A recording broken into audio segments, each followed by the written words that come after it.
So here's a question that I like to ask you, which is a question that I was asked. And it's very simple. It's not complicated, okay?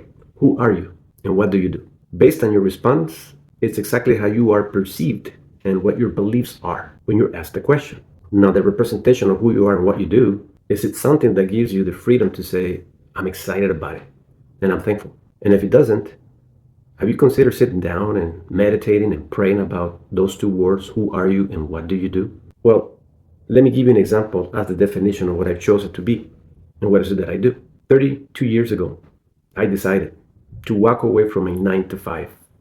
Okay, and I used to define myself as a plumber, handyman, and who I would just give average answers of who I was. It wasn't really defined. So when I figured that out, and what is it that I felt that I could identify my energy of vision and strength, I found my reason and I found my mission, and I backed it up with action.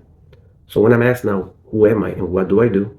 Simple. I'm an entrepreneur, and I am and enjoy time freedom. See, by definition, that gives me power. It gives me the comprehension of what that really means. That's the reason I dropped my 9 to 5 back in 1995 and went full time doing what I do now. And anything that happens within the territory of responsibility, I live with it. And if it's something that is challenging me to grow and become a better person, a better version of who I am and my representation of what I do, I will do it. But that's by definition who I am and who I have chosen to be. So let me ask you again, who are you and what do you do? Put it in comments or send me a private message and we can even talk about this. All right?